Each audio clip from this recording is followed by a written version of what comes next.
For anybody watching this who hasn't yet seen my video, How Anime Characters Think, allow me to introduce you to my neurotyping chart.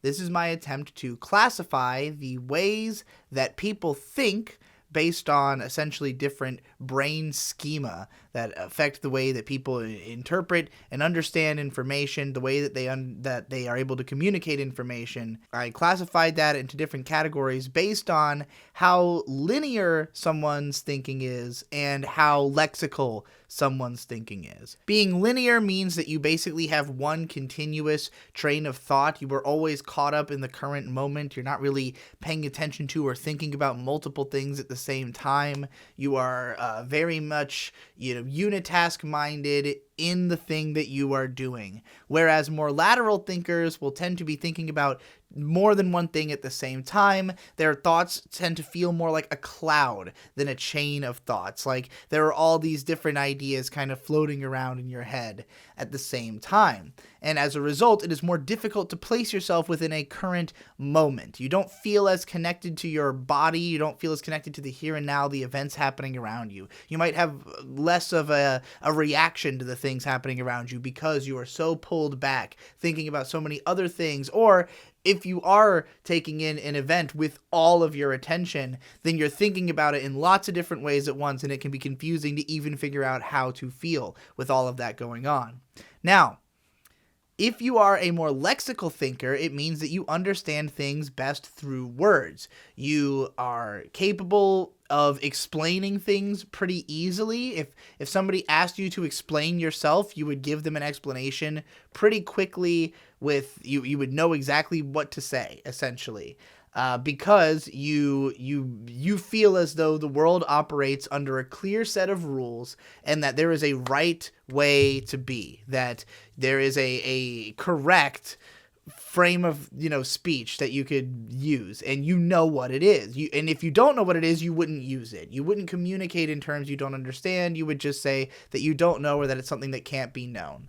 So the more impressionistic your thoughts are, the less verbally coherent they are. You might understand something but really struggle to put it into words. You're constantly rephrasing it. You encircle an idea for a long time before you get into the heart of the idea. And so you might be accused of repeating yourself, accused of, essentially taking too long to get to the point, stuttering, saying lots of ums and uhs on your way there. So there are also lots of people who, I think, regardless of the way that they actually think, there is a way of thinking that they sort of admire, or that they most want to be like, and you can train yourself to find ways to either, try to behave more like somebody who thinks a different way, or you might be able to take a different approach towards understanding things through words. I think there's anybody who is a human being operating within society is going to have to learn to use words to some extent, or else you will be incomprehensible to most people. And the more lateral your thinking is, the harder it is for others to comprehend you, because of the fact that you will have developed a very particular worldview through the very large amount of data that you're holding within your brain at any given time and using as a frame of reference for exploring the world.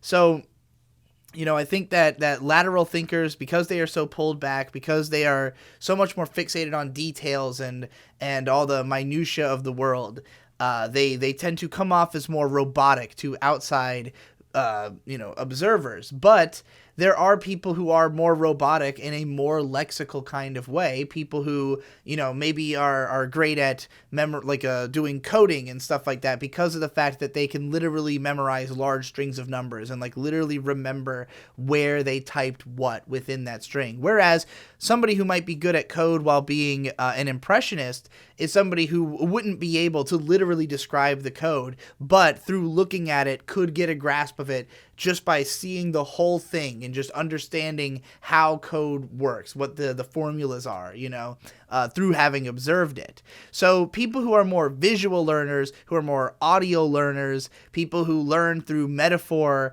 through abstraction, through art, more so than through having things literally explained to them. Those would be impressionistic thinkers. People who are more lexical are more likely to get things just from having it explained as straightforwardly as possible. If you use unclear terms, they will have a harder time understanding it because they won't get the gist of it just from hearing it. They have to have it laid out before they really understand what's going on. So I think that, more lateral thinkers will try to process bigger ideas in general. They will have more of a sense of meta-narrative, of a meta-scope. They're interested in how very different things connect to one another. Whereas somebody who's more linear will be more concerned about the experience of the current moment and maximizing that. And people can be high and low IQ all over this spectrum. In the last video that I did, I put a lot of fixation on IQ unintentionally. It wasn't really meant to be a major focus of the video. I kind of tacked it on last minute because the main point of this chart is the linear versus lexical thinking. The main reason I used IQ in the previous chart was just simply to show that high and low IQ had nothing to do with what category you fall into. It's true that more lateral thinkers have a higher opportunity to have a higher IQ because they can process more simultaneous thoughts. But this doesn't automatically mean that they are definitionally higher IQ. You can have a low IQ and be a lateral thinker, as most people diagnosed with autism would fall into that category. The reason that they usually receive that diagnosis is that they cannot manage the lateral thoughts happening in their brain. The way I was using IQ in my video was regarding it as a combination of problem-solving ability and adaptability. So your ability to take your thinking and adapt it to new situations and develop an understanding of how to manage that situation is indicative of your IQ. So lots of people who might be diagnosed with autism when they are children, but grow up and learn to communicate, learn to be able to, act like a normal person, essentially. That would be like people who are very lateral thinkers, but with higher IQ. And so, anybody in any of these categories could be higher or lower IQ. I also want to communicate that they can have any kind of personality type. And that's why I've made some major changes to the chart here. You may remember, if you watched the original video, that there were a bunch of categories that had different names, which I've now changed. So the middle managers were changed to bookkeepers, as per the suggestion of a middle manager who himself wrote, or of a bookkeeper rather, who wrote a long-ass analysis of why the name should be changed. I agreed with it and changed it. I changed brooders to contemplative. We have changed the reasonable people to level-headed. The caretakers have become understanding. The shadow guardians became overseers, and room brighteners became externalists. And the reason for all of this is that I wanted it to be very, very clear that these are not roles. These are not roles that you fulfill in society. These are not personalities. These are ways of thinking. And that is the number one most important thing for everybody to understand here. And I think that a lot of the terms that I had on there before, people would debate with themselves, like, am I more of a shadow guardian or a room brightener? And it's like, well, worry about how lateral you are and how linear you are, not what title fits you better, because the titles are meant to be descriptive, not prescriptive. So, it may be that, for me, it was hard to not use terms like caretaker when every time anime portrays this type of character, they portray them as a caretaker. But the question is, what is it about their thinking that makes them a caretaker? It's that they're very understanding because they can understand people in lots of different categories, and their minds are a bit more organized so they can process that better. People who are in the bottom left category all have these kind of traits. But whereas contemplative people and bookkeepers, technicians, human calculators can literally be so lexical that it actually makes it very difficult for them to communicate because of the fact that the things that they say are constantly having implications attached to them by more impressionistic thinkers. Somebody pointed that out to me, and I heavily agree. As a more lexical thinker myself, I'm constantly angry at people for reading more into what I say than what I said, because I choose my words very carefully to mean exactly what I mean. And I think that to people who are more impressionistic thinkers, they think they see that as, oh, well, you had the other impression, but you said this thing, you changed it. It wasn't your instinctual reaction, because they value that instinctual reaction as the way they think and the way they understand. Whereas somebody who's more lexical sees the instinctual reaction as not true to themselves. They see that as they see that as the version of them that didn't understand yet. And the version of them that's had time to process that information and turn it into words is the version that has the understanding. Whereas the impressionist is trying to use the words to approach the original understanding they already had. So I think that's the chief difference between these types of thinkers is, you've got the people who are in the more lexical category are the ones who are seeing this information, getting kind of a gist of it, but not really being able to internalize the information until they verbalize it. Whereas an impressionistic thinker might be harboring an impression for a long time before they figure out how to put it into words. And, for someone like me, when I have any kind of impression, it turns into words immediately because, I'm best at explaining. Or if I do harbor an impression for a while, it'll just sit there in the very back of my mind, waiting and waiting and waiting until the day I can finally put words to it. But, the hardest things for me to put words to are aesthetics. I've always had the most difficulty writing my videos that are about aesthetics, but it seems like those are a lot of my most appreciated videos because people who are aestheticians can't explain aesthetics at all. So the fact that I'm even trying seems to be, a big thumbs up in their book, but I don't actually have the understanding of how to recreate interesting aesthetics. My aesthetic style is just slapdash. Anything with colors is cool, So it's interesting to see the different reactions people have had to this chart, understanding more the different reasons that people come to my content, sort of realizing that all this time I've been thinking that I was talking to fellow lexical thinkers and trying to convince them that I was right, and constantly failing because of the fact that these lexical thinkers want me to be even more scientific. And I always saw it as they treat me like I'm super unreasonable. And so I had, kind of thought of myself as less of a lexical thinker for that reason, when the reality is that it's more like I'm just to the side of that. And most people are much further to the other end, and those are the people who really like my content because I am giving words to things that they understand without having words to express. So, I think that the bulk of my audience is lateral thinkers who are more on the impressionistic side than myself. Whereas I think that people who are more lexical than me get less out of my content because they see it as just less scientific or accurate, So yeah, I changed the typings for some of the stuff. So, I'm not going to remake all the anime neuro cards. Somebody else could do that if they want to. I could give you the Photoshop document, I guess. But all you have to do is use blue highway font and you can correct them all.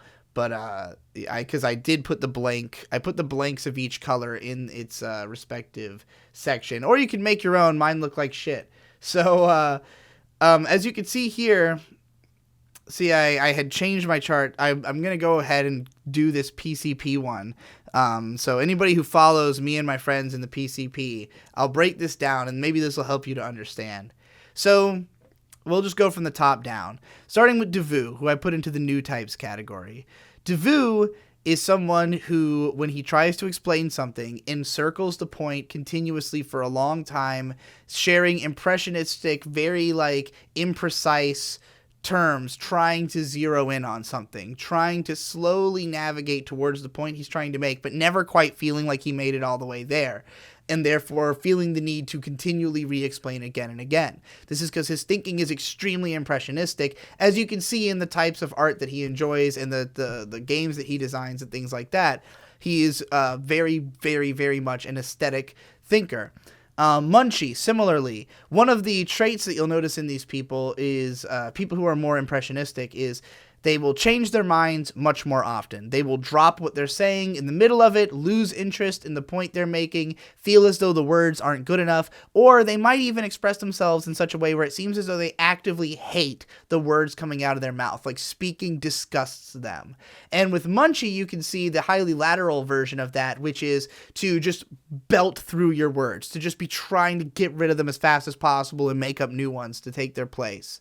With Hippo, it's not quite as lateral, but there is still that element of him, throwing away what he's saying, discarding this thought because it's not close enough to his impression. He knows he understands. He thinks you should understand, and it shouldn't take this many words. You should already get the point based on the few he's said, and he's ready to move on.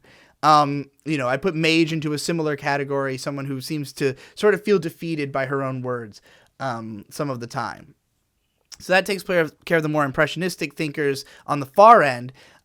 Jesse, I would also consider to be a very impressionistic thinker, somebody who expects other people to get it, somebody who feels, aggravated by the need to have to explain things that seem basic, but that are mostly things that lexical thinkers get caught up on. People who need things to be literal, who can't parse the aesthetic elements of the video, and therefore get kind of lost in it, And for someone like him, he has learned to be hyper lexical in order to explain himself. So, he has a mastery of language, but the way that he uses language is very aesthetic. He writes poetically, he uses lots of just like fun wordplay, he's constantly twisting his sentences around because he wants them to have more of an aesthetic feel to them.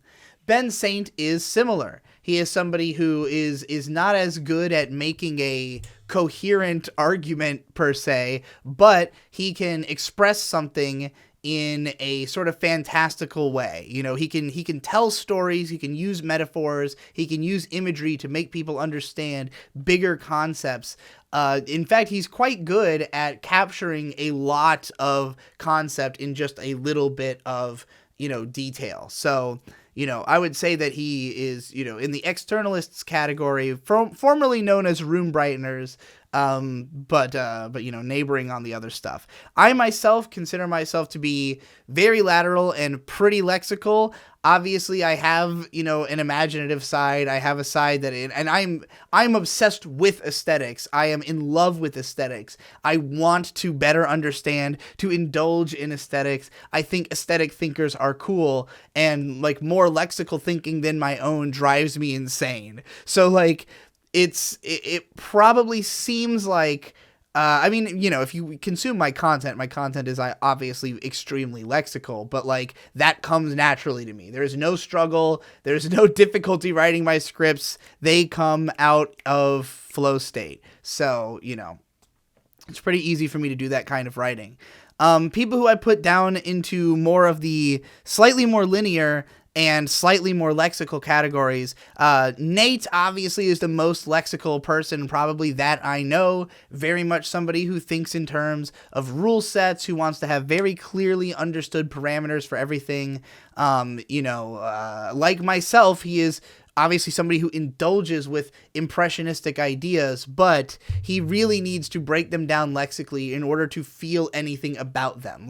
He doesn't care about elements of a piece that he does not have a lexical connection to, and he is still pretty lateral of a thinker.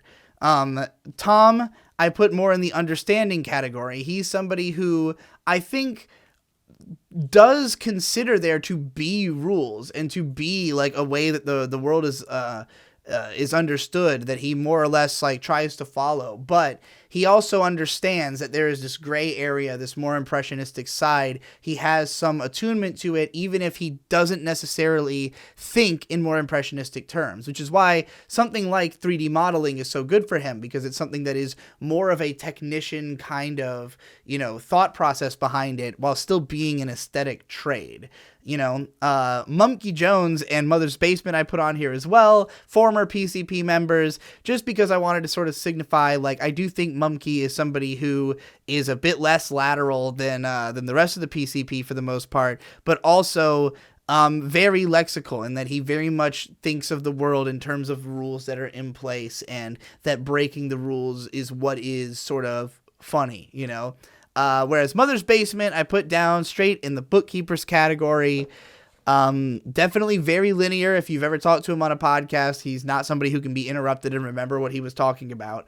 And therefore, really hates to have his train of thought broken.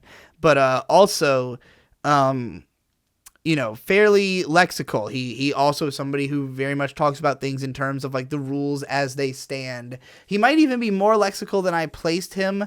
I think maybe he tries to put on a character of being less lexical than he is because he's trying to seem like a kooky fun guy, and his idea of a kooky fun guy is like slightly impressionist, but that's just what I got out of the interactions I've had with him. So, if this helps you to understand, if you're a fan of the PCP, hopefully that helps.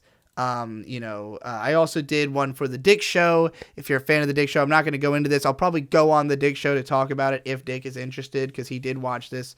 And he retweeted my stuff about it. And so did Moon Cult here and Harmful Opinion. So I think they are more or less okay with their placement on the list. But yeah, if you're a fan of the Dick Show, go check that out. But yeah, I've been nonstop discussing this video since it came out. Like, my Discord has been constantly talking about it, constantly discussing these things. They helped me to rename these categories. Carla built what I consider the current standard version of the chart.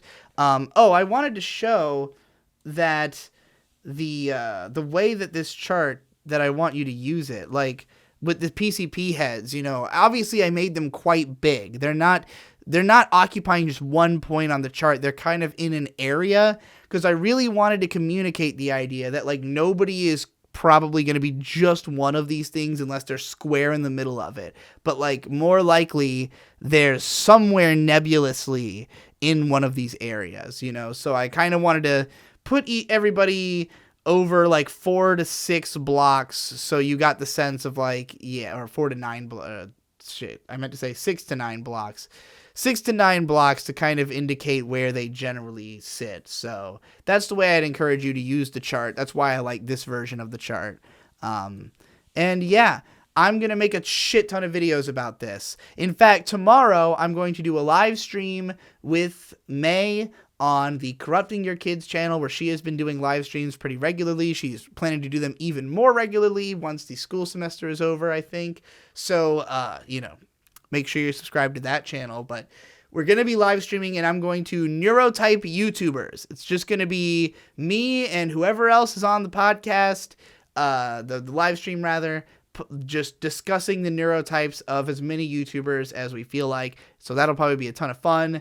I might even end up uploading it to this channel after it's complete, if it is really fun, as my official like YouTuber neurotyping, video. But I'm also going to do them for specific shows, different genres. I want to talk about things like how flow states manifest in each neurotype, how sociopathy manifests in each neurotype, because both of those are things that can be applied to all of them. So, if there were a y-axis, I also am considering the possibility that it may be that each person should actually have 2 dots on the map, that you should have the lateral versus linear impressionist dot and the lateral versus linear lexical dot, and that both of those maybe are different levels of lexical or linear. And maybe that has to do with where autism and dyslexia come in, because if you couldn't tell, lateral means autism.